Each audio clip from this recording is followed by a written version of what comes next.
오늘은 우리 생명샘교회가 추수감사절로 지키는 복된 주일입니다. 신앙의 척도는 감사입니다.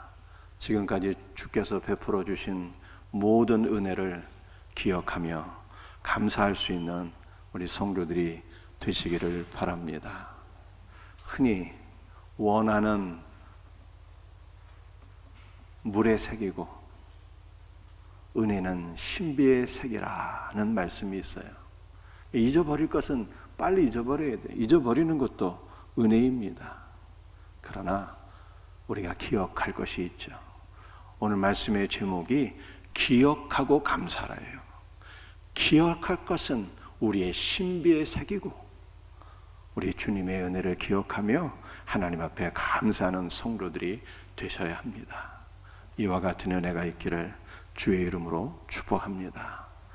오늘 미가서 6장 5절 말씀을 다시 한 번 더 읽어보도록 하겠습니다. 제가 읽어드리면 내 백성아 너는 모압 왕 발락이 꾀한 것과 보올의 아들 발람이 그에게 대답한 것을 기억하며 시딤에서부터 길갈까지의 일을 기억하라. 두 가지 일을 기억하라고 말씀하셨어요. 첫 번째는 모압 왕 발락이 꾀한 것과 부올의 아들 거짓 선지자 발람이 그에게 대답한 것을 기억하라입니다. 모압 왕 발락은 이스라엘을 저주하기 위하여 거짓 선지자 발람을 고용했는데 하나님께서 발람의 저주의 입을 막으시고 오히려 이스라엘을 축복하게 하셨습니다. 이것은 하나님께서 그리스도 예수 안에서 우리의 영원한 운명을 바꾸어 주셨다는 뜻이에요. 우리를 사망에서 생명으로 옮기시고 우리의 모든 저주를 그리스도 예수 안에 있는 생명과 은혜와 복으로 채워주셨다. 이렇게 성경이 말씀하고 있는 것이죠. 이 놀라운 은혜를 기억하며 감사하래요. 두 번째 우리가 기억해야 될 것은 시딤에서부터 길갈까지의 일을 기억하라 라고 말씀하셨습니다. 여러분들 시딤이라고 하는 것은 시딤 골짜기의 나무들이라고 하는 뜻입니다. 여러분들 시딤 나무라고 들어보셨습니까? 개정개혁 사판에서는 시딤 나무라고 표현을 했고요. 우리가 이전에 사용하던 개정개혁에서는 조각목이라고 표현을 했고요. 공동번역과 새번역에서는 시딤나무를 아카시아 나무라, 아카시아라 이렇게 번역을 했어요. 그래서 시딤나무와 조각목과 아카시아는 동일한 한 나무를 의미하는 것입니다. 개정개혁에서 시딤을 조각목이라고 한 것은 한문 성경을 그대로 인용했기 때문입니다. 그 중국에 조각자라고 하는 나무가 있는데 이 조각자 나무가 시딤나무와 비슷하게 생겼다고 해서 한문 성경에서는 조각목으로 번역을 한 것이죠. 이것을 개정개혁이 그대로 인용해서 조각목이라고 했어요. 공동번역, 새번역에서는 아카시아로 번역을 했는데 성경의 아카시아 나무는 우리나라의 아카시아 나무와는 종류가 다른 것임을 또한 이해를 하시면 좋겠습니다. 여러분들 시딤나무가 어떻게 생겼을까요? 우리 이미지를 한번 보시겠습니다. 이렇게 생겼습니다. 수십 메타 높이까지 자라는 백향목과는 달리 높이가 겨우 5, 6m, 아주 높게 자라야 8m 정도까지 자라게 되는 나무입니다. 반면에 뿌리는 땅속 100m 깊이까지 뻗어 있어서 물이 없는 건조한 사막, 광야에서도 생존할 수가 있는 나무입니다. 그리고 이 시딤나무는 저항력과 내구성이 뛰어나서 70인역에서는 썩지 않는 나무라 이렇게 번역을 했습니다. 그런데 이 시딤나무가 중요한 것은 이 시딤나무가 지성소 안으로 들어가서 언약궤가 되고 성전 안에서는 떡상으로, 진설병을 진설하는 떡상으로 쓰임을 받기 때문에 이 시뜸나무가 중요한 거예요. 하나님께서는 왜 백향목이 아닌 시뜸나무를 사용하셔서 언약궤와 떡상이 되게 하셨을까요?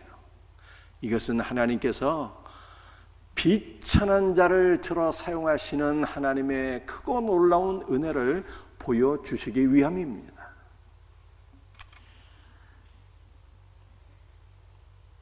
말씀드린 것처럼 이 시뜸나무는 높이가 한 5, 6m 정도에 불과한 작은 나무예요.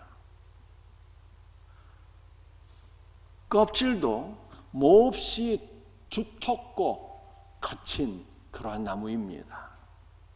어찌 보면 광야에 버려진 나무에 불과하고요.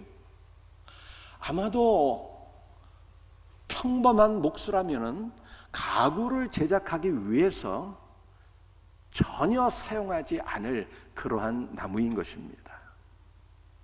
그런데 우리 하나님께서는 이 보잘것없는 시든 나무를 선택하셔서 지성소 안으로 들어가는 유일한 나무가 되게 하셨어요. 이 시든 나무가 지성소 안으로 들어가기 위해서는요, 무성한 잎과 두터운 껍질이 제거가 되어야 됩니다. 그리고 이 조각목이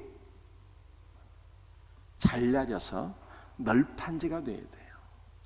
그리고 최종적으로 그 널판지 위에 순금으로 덧씌우게 될 때 이 시뜸나무가 성소의 떡상도 되고 지성소의 언약궤도 되는 거예요.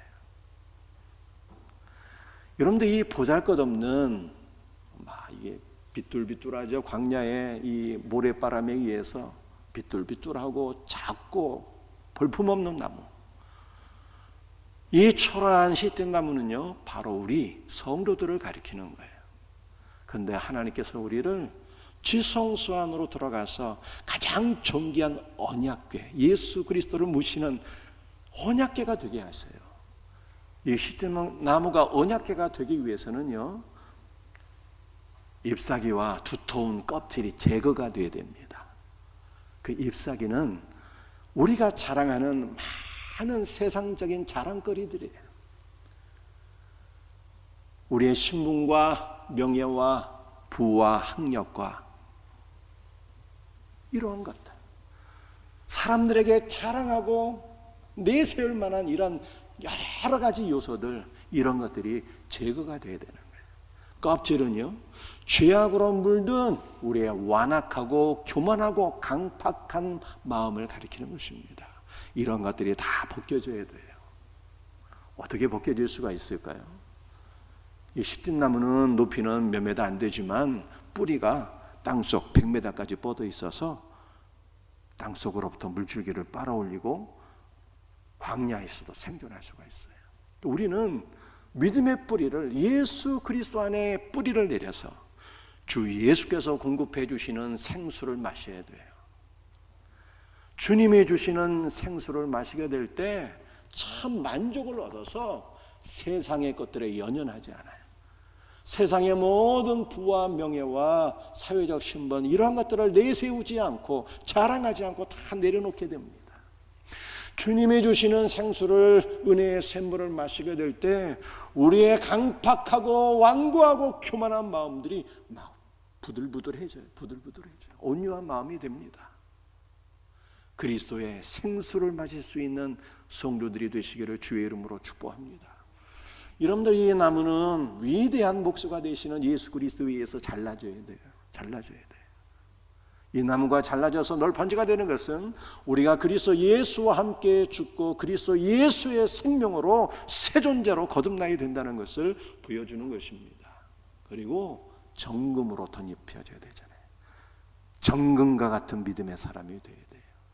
그리스도 예수로 옷을 입어야 됩니다. 그러면 지성소에 들어가서 가장 귀한 성물 언약궤로 하나님 앞에 쓰임을 받게 됩니다.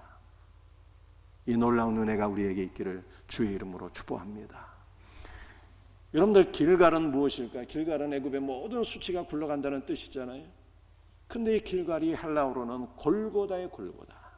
골고다 언덕, 우리 예수 그리스도의 십자가에서 우리의 죄와 모든 수치와 허물이 다 굴러가게 되었어요. 그래서 우리는 영광스러운 주님의 자녀가 되었잖아요. 이 시딤과 길갈의 은혜를 기억하라 라고 성경이 말씀하고 있습니다. 여러분들, 시딤과 길갈은 어디에 위치해 있는지 지도를 한번 보겠습니다.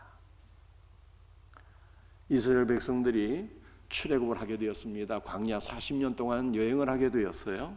그리고 요단을 건너기 전에 광야의 40년 여정 가운데 마지막으로 정착했던 것이 바로 시딤이에요. 그래서 시딤은 광야의 마지막입니다. 여러분들, 이 광야라고 하는 것은 긍정적인 의미도 있고 부정적인 의미도 있는데요. 부정적인 의미만 말씀을 드리면 광야는 하나님을 10번이나 시험하고 반역한 곳입니다. 그래서 이 시딤은요, 하나님을 불신하고 불순종한 삶의 끝을 얘기하는 거예요. 여러분들, 우리가 하나님을 불신하고 불순종했던 모든 시딤의 삶이 어디서 끝나게 됩니까? 요단에서 끝나게 돼요. 요단에서. 요단은 그리스도와 함께 죽는 것이거든요. 그리스도를 불신하고 그리스도께 반역했던 우리의 모든 악한 삶은 요단에서 예수 그리스도와 함께 십자가에 못 박히고 종결되는 거예요. 이제 시딤에서 요단을 건너서 길갈로 들어오게 됩니다. 길갈은요, 요단을 건넌 이후에 이스라엘 백성들이 처음 정착한 가나안 땅이거든요. 길갈은 가나안의 첫 지경이에요. 첫 지경. 가나안은 그리스도 예수의 풍성한 생명과 은혜를 누리는 복된 땅입니다. 우리에게 요단을 건너서 새로운 삶이 시작된다는 거예요. 우리는 그리스도 예수와 함께 죽고 그리스도 예수와 함께 다시 살아나게 되었는데, 그리스도 예수와 연합되어 새 생명을 얻은 성도에게는 새 삶이 열리게 되는 거예요. 그리스도의 풍성한 은혜와 생명을 누리는 복된 삶으로 주님께서 우리를 초대하시고 이끌어 주시는 거예요. 그래서 하나님의 나라를 위해서 우리 모두가 쓰임받게 되는 것입니다. 이 놀라운 은혜, 시딤과 길갈의 은혜를 기억하며 하나님께 감사하라. 성경이 이렇게 말씀하고 있어요. 사랑하는 성도들이여, 우리의 영원한 운명을 바꿔주시고 우리의 모든 불신과 불순종을 종결시키시고 우리에게 새 삶을 열어주신 하나님의 놀라운 은혜를 기억하며 감사할 수 있는 감사절이 되기를 주님의 이름으로 축복합니다. 그런데 우리에게 이 놀라운 은혜를 주님은 말씀을 통해서 주신 거예요. 그리고 말씀을 우리에게 주시기 위하여 이 땅에 하나님의 위대한 종들, 복된 선교사님들을 보내어 주셨어요. 여러분들, 제가 지난 10월 24일부터 26일까지 우리 수원노예 교육부에서 서해안 지역에 있는 한국교회 그 순교자들의 발자취를 탐방한 것을 제가 말씀을 드렸지요. 그런데 이 시간 그것을 다 말씀을 드릴 시간이 없어요. 그런데 제가 방문했던 우리 초대 한국교회 순교자들의 발자취 가운데 선교사님들과 관련된 곳 두 곳을 설명하면서 그분들의 선교를 기억하며 하나님 앞에 감사할 수 있는 시간이 되었으면 좋겠습니다. 제가 방문한 곳은요, 충청남도 논산에 위치한 강경읍이었어요. 강경읍. 여러분들, 강경이라는 것을 혹시 알고 계신가요? 지금은 소읍에 불과하지만 일제 강점기 때부터 주요 공공기관, 검찰청, 경찰서, 은행 등 공공 주요 기관이 위치한 우리나라 중부 지역의 중요한 거점 도시였습니다. 강경이라는 곳이. 이 강경은 동해안에 있는 원산항과 더불어서 조선의 2대 포구였어요. 금강유역에서 생산되는 농산물을, 쌀을 비롯해서 농산물을 유통하는 매우 중요한 우리나라의 곡물의 생산과 유통을 맡는 그러한 지역이었습니다. 그래서 이 강경장은 평양과 대구와 강경장이 조선의 3대 장이었어요. 우리나라에 부가 몰려있는 그러한 곳이었습니다. 제가 이 강경을 방문했는데요, 이 강경에 특별히 강경 성결교회를 우리가 기억했으면 좋겠습니다. 이 강경 성결교회는 1918년도에 정달성 전도사에 의해서 개척이 되었어요. 개척된 이후 많은 어려움이 있게 되었는데 1922년부터 40여 명의 성도들이 새벽을 깨워서 기도를 하게 되었는데 그 새벽 기도의 역사가 일어나서 교회가 부흥하게 되었습니다. 신앙의 부흥을 원하십니까? 여러분들 교회의 부흥을 사모하시나요? 새벽 기도에 헌신하시면 돼요. 새벽 기도에 부흥이 일어나니까 2023년부터 예배당 건축의 필요성을 느끼게 되었고 건축을 시작해서 그 이듬해 1924년도에 강경 성결교회 예배당이 건축되었습니다. 그 강경 성결교회 어떻게 생겼는지 예배당을 한번 보시겠습니다. 이렇게 생겼어요. 한옥 예배당입니다. 여러분들 우리가 이 한옥 예배당 언뜻 보면은 뭐 대단할 것 없을 것 같은데 이 지방문화재로 지정이 되었습니다. 이 안에를 들어가 보게 되면은 이 안에 기둥이 없어요. 1924년도에 지어진 건물인데 꽤 규모가 있는 예배당인데 안에 들어가면 기둥이 없습니다. 이것은 당시 최첨단 건축 공법을 다 활용해서 지은 예배당인 것을 의미하는 것이죠. 그런데 이 강경 성결교회 예배당이 건축된 그 이면에는 토마스 선교사라는 분의 희생이 있었어요. 여러분들 이 토마스 선교사는 1866년도에 대동강변에서 순교한 그 토마스가 아닙니다. 다른 토마스인데요, 우리나라 그 성결교 신학대학이 있지 않습니까? 그 성결교 신학대학을 서울신학대학이라고 그래요. 서울신학대학교. 그런데 서울신학대학교의 전신이 경성성서학원이에요. 이 경성성서학원의 초대 원장이 토마스였습니다. 그런데 이 토마스가 강경 지역의 복음화를 위해서 강경 지역을 순회를 하게 되는데 그때가 1919년 3월 20일이었어요. 여러분들 우리는 이 1919년도를 잊지 말고 꼭 기억을 하셔야 되죠. 1919년도는 어떠한 해입니까? 우리나라에서 3.1절 만세 운동이 일어난 해예요. 그래서 토마스 선교사가 일본어를 매우 능숙하게 구사하는 이장하라고 하는 목사와 함께 강경 지역을 순회를 하는데 한 언덕에서 일경들에게 무자비하게 폭행을 당하는 이 사고가 발생하게 됩니다.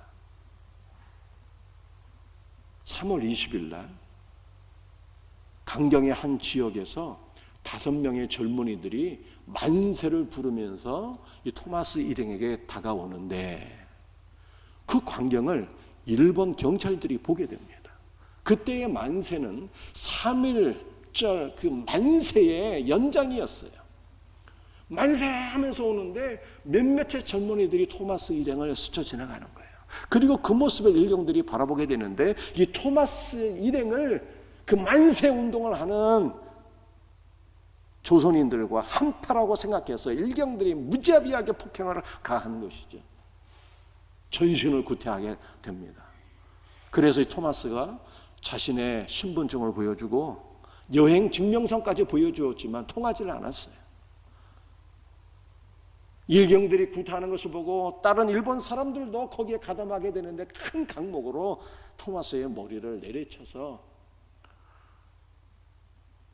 죽음 직전까지 이르게 됩니다. 나중에 병원에 가서 검사를 해보니까 토마스 선교사의 온몸이 부서졌어요. 20군데 이상 골절상을 입게 된 것입니다. 그래서 이것이 외교 문제로 비하가 돼요. 영국 정부가 일본 정부에 항의를 하게 되었고 영국 정부는 일본에 당시로서는 천문학적인 금액인 5만 달러 배상을 요구하게 됩니다. 그런데 일본 정부가 이것을 받아주는 대신에 토마스 선교사를 조선에서 추방하는 것을 요구하게 됩니다. 근데 토마스가 이것을 원치 않아요. 영국 정부에 오히려 이렇게 얘기를 합니다. 무리한 배상 요구하지 말고 나는 이 땅에 남아서 선교하기를 원한다. 그냥 무리한 배상을 요구하지 말아라.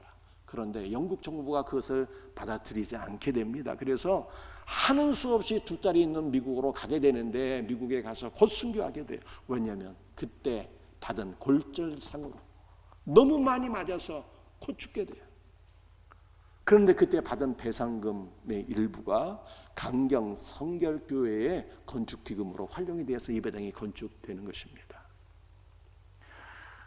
여러분들, 우리가 토마스라는 이름 처음 들어봤는데 이분의 희생으로 예배당이 지어지고요. 이 강경 성결교회는 이후에 부흥의 부흥을 거듭해서 1930년도에는 우리나라 중부 지역을 대표하는 성결교회로 성장을 하게 됩니다. 여러분들, 우리 예수 그리스도의 몸값으로, 예수 그리스도의 죽으심으로 이 땅에 교회가 세워지게 되었잖아요. 그 교회가 바로 우리예요. 그런데 토마스 선교사의 그 매맞음과 죽음으로 이 땅에 성결교회의 큰 부흥의 역사가 일어나게 되었습니다. 제가 토마스 성결교 선교사님이었는데요, 이 성결교회에 대해서 조금 더 설명을 드리고자 합니다. 일제강점기 때 한국교회가 많은 핍박을 받게 되었는데 그 가운데 가장 많이 핍박을 받은 것이 성결교와 장로교였어요. 왜 많은 한국 그 교단들이 많이 있는데 성결교와 장로교회가 핍박을 받았을까요? 그것은 성결교회의 사중복음이 문제가 되었습니다. 성결교회는 사중복음 4가지 교리가 있어요. 그 첫 번째가 중생이에요. 두 번째가 성결이에요. 이 성결은 우리의 용어로 바꿔서 설명드리면 성화입니다. 세 번째는 신유, 병고침 받는 거. 그리고 네 번째가 재림이에요. 재림. 여러분, 물론 우리도 예수 그리스도의 재림을 믿죠. 그런데 성결교회는 그것이 핵심 교리예요. 사중복음 가운데 하나예요.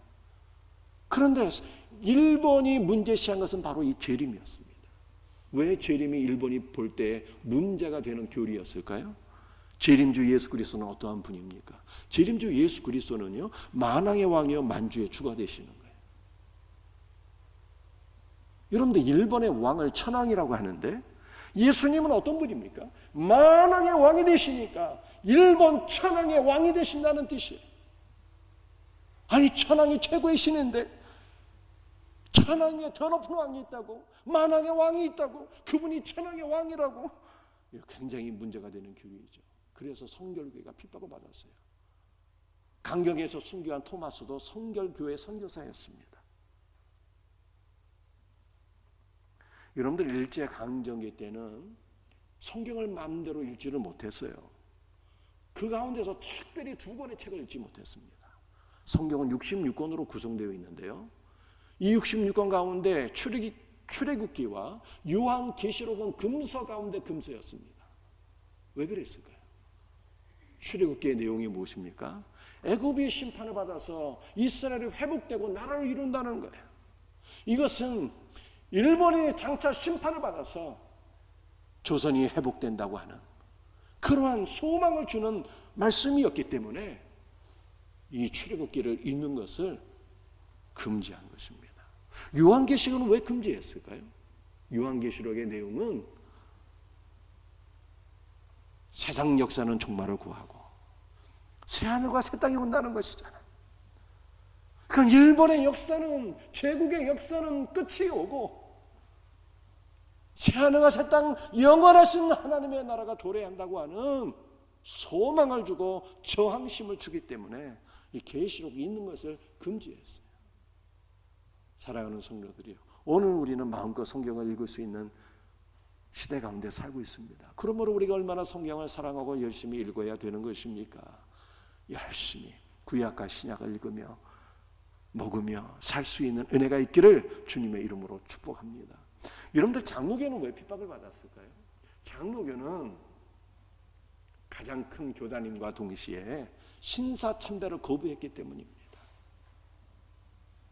그런데 저는 이 일제강점기 이번에 순교제를 방문하면서 일제강점기 우리 한국교회가 우리 장로교단이 신사참배한 것을 다시 한 번 더 묵상하게 되었는데 전혀 새로운 각도로 보이더라고요. 여러분들 우리나라 장로교단이 신사참배를 결의한 것이 1938년도이고 장로교 27차 총회였습니다. 이 연도가 왜 중요한 것입니까? 한일 합방이 된 것이 1910년도. 우리나라가 해방된 것은 1945년도입니다. 그러니까 한일 합방이 되고 나서 28년 동안 버텼어요. 한국교회가, 우리 교단이. 고문을 당할지라도 버텼어요. 감옥에 들어갈지라도 버텼습니다. 신앙을 지키다가 제국의 종말이 가까우니까 핍박에 더 강렬해져서 마지막 7년을 버티지 못하고 1938년도에 신사참배를 결의하게 됐는데요. 이것은 역으로 생각하게 되면 28년 동안 그 어떠한 고난이 있어도 믿음을 포기하지 않고 신앙을 지켰다는 것입니다. 여러분들 우리 같으면 몇 년 우리의 믿음을 지킬 수가 있을까요? 고문을 받고 감옥에 들어가고 순교하는 상황 속에서 몇 년 우리가 믿음을 지킬 수 있을까요? 코로나 상황을 생각해 보니까 이 믿음 지키기가 한 1년, 2년 지킬 수 있을까요? 무슨 코로나 때 예배 드리는 것이 죄 짓는 것이 아닌데 나라에서 예배 드리지 말라고 하니까 예배 드리는 거 다 포기했잖아요. 물론 집에서 온라인으로 다 예배를 드리셨겠지만 예배 드리는 거 다 포기하고 교회 오는 거 다 포기해버렸죠. 이러한 신앙으로 일제강점기 시대에 우리가 살았다면 신사참배 몇 년이나 버틸 수 있었을까 생각해 보니까 긍정적인 대답이 나오지 않더라고요. 한 1년 버틸 수 있었을까? 그것도 어려웠을 것 같아요. 그러니까 우리 조상들의, 우리 믿음의 선배들의 이 신앙이 얼마나 위대했는가 새삼 존경스럽게 느껴집니다. 고 한경주 목사님은요, 종교의 노벨상이라고 하는 템플턴 상을 수상하셨는데 그분이 그때 고백을 했어요. 나는 신사를 참배한 주인입니다 라고 고백하셨어요. 그 영광스러운 자리에서 누가 뭐라고 하지도 않는데 만인이 우러러보는 분이신데, 그런데 그 신사 참배 28년 동안 버틴 거예요. 마지막에 어쩔 수 없이 신사 참배했는데 그것도 일평생 양심에 갇히게 되어서 회개했잖아요.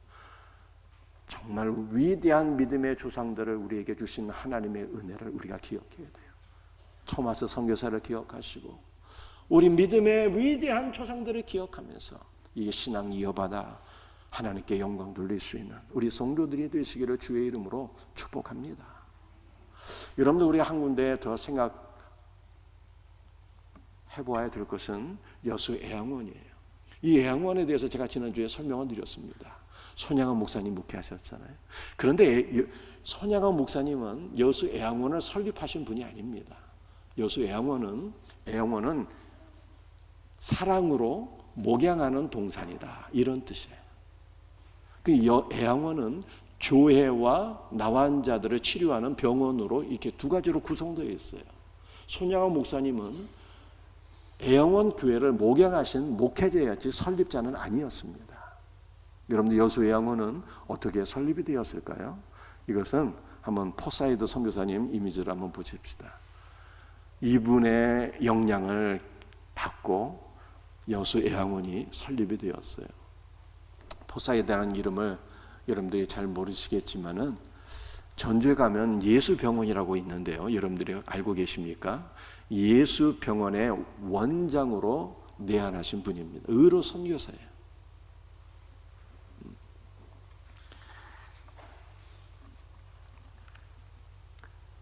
그런데 이 포사이드 선교사님이 1909년도 4월 4일에 동료 선교사인 호남 지역에서 선교를 하던 닥터 윌슨이라고 하는 분이 있었는데 이 윌슨에게서부터 전보를 받게 됩니다. 또 다른 선교사 오웬이라고 하는 사람이 너무 과로를 해서 지금 죽어가고 있는데 내 힘으로는 역부족이니 당신이 빨리 와서 이 오해를 함께 치료해 주기를 바란다. 이 전보를 받게 돼요. 그래서 윌슨의 전보를 받고 포사이드 선교사가 광주를 향해서 가게 되는데, 광주에 도착하기 40리 밖에서, 광주 그 길목에서 길에 쓰러진 한 여인을 발견하게 됩니다. 여인의 머리는 오랫동안 감지 않아서 떡져 있었고, 손과 발은 퉁퉁 부어 있었고, 그의 옷은 피고름으로 범벅이 되어 있었어요. 냄새는 코를 찔렀습니다. 한눈에 보아도 나병 환자였어요. 여러분들, 우리나라에 지금 나병이라는 것은 끝난 병이잖아요. 그런데 1900년도부터 1950년도까지 우리나라에 나병 환자가 그렇게 많이 있었대요. 길가에 쓰러진 나병 여환자를 본 이 포사이드 선교사는 동료를 치료하는 길이었지만 이 여환자를 버려두고 갈 수가 없어서 조랑말에 태우고 그 피고름이 나는 여인의 몸을 끌어안고 조랑말에 태우고 자신은 마부가 되어서 말고삐를 붙잡고 광주로 들어가게 됩니다. 그런데 이 모습을 그때 윌슨의 부탁으로 마중 나온 최흥종이라고 하는 분이 있었는데, 최흥종이 이 포사이드를 만나서 큰 감동을 받게 돼요. 신사복을 입고 있던 이 포사이드 선교사가 그 여인을 끌어안아서 피고름이 묻어있는 그의 옷을 보고, 마부가 되어서 나병 환자를 태우고 있는 이 포사이드의 모습을 보고 큰 감동을 받게 돼요. 그래서 이 최흥종이라고 하는 분이요, 혹시 고향이 이 호남이신 분들 최흥종이라는 이름을 들어보셨습니까? 이분이 원래는 말이죠, 광주 지역에서 아주 유명한 깡패였는데, 당시 선교사님들의 모습을 보고 닥터 윌슨, 오웬 이러한 선교사님들의 사랑과 헌신의 모습을 바라보고 큰 감동을 받고 은혜를 받아서 현 광주 제일교회 그 장로가 되시는 분이에요. 그 이분이 포사이드 선교사를 만나서 큰 감동을 받고 가난한 자들, 한센병, 나환자들을 돌보는데, 이후에 나환자들의 아버지라 이렇게 다 불림을 받게 됩니다. 이분은 해방 이후에는요, 좌익과 우익 모두로부터 존경받는 지도자가 되었어요. 그래서 우리나라의 이승만 대통령, 김구 선생, 함석헌 선생, 이분들이 호남을 방문할 때는 최흥종이라는 분을 반드시 만나지 않으면 안 되었다는 거예요. 나중에 이분이, 최흥종이라는 분이 소천을 하는데 나환자들이 통곡하게 됩니다. 내 아버지여, 아버지여, 우리를 남겨두고 어디를 먼저 가십니까? 하면서 통곡하셨대요. 그 최흥종이란 분이 포사이드를 만나서 그렇게 변화가 되는 거예요. 그런데 포사이드가 그 여환자를 조랑말에 태우고 광주로 들어가는데, 광주 병원들을 전전하는데 한 병원도 그 나환자를 받아주는 병원이 없어요. 그래서 광주에 한 모서리에 가마를 굽는 가마터가 있었는데, 가마터는 춥지는 않잖아요. 가마터 곁에 이 여인을 내려놓고 선교사들의 도움을 받아서 친구와 옷가지를 가져다 주고 그를 돌봐주고 다시 돌아가게 됩니다. 그런데 이 소문이 전국으로 쫙 퍼지게 돼요. 그래서 우리나라에 나환자라고 하는 나환자는 광주에 다 모이게 됩니다. 광주에 가면 파란 눈 가지고 있는 소양 선교사가 있는데, 그들이 나환자들을 그렇게 극진하게 잘 보살핀다더라. 이 소문을 듣고 나환자들이 전국에서 다 모이게 되는 거예요. 그래서 호남의 선교사님들, 닥터 윌슨, 유진 벨 이런 분들이요, 몰려든 나환자들을 극진하게 보살피는데, 나환자들을 위한 전문 병원의 설립의 필요성을 느끼게 됩니다. 그래서 나환자 병원을 세우고자 하는데 벽에 부딪히게 돼요. 왜 벽에 부딪히느냐? 님비 현상이 발동된 거예요. 병원은 필요한데 광주는 안 된다고 하는.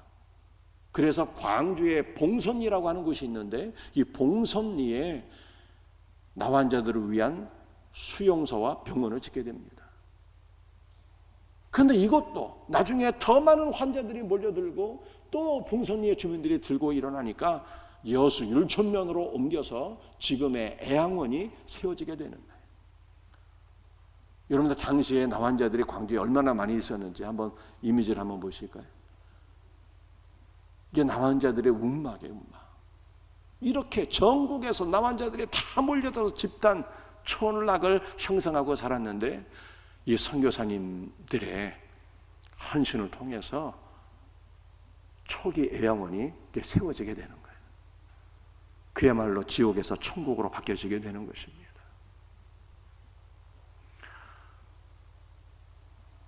그래서 이 포사이드 선교사님의 그 사랑과 그 감동으로 여수 애양원이 세워지는 계기가 이루어지게 된다는 것이죠. 여러분들 이 당시에 포사이드 선교사 최흥종, 이분 나중에 목사님이 되시는데요. 이런 분들은 이 당시에 어떻게 불림을 받았는지 아십니까? 선한 사마리아인, 다시 오신 예수님, 작은 그리스도, 이렇게 불림을 받았어요. 대단하지 않습니까?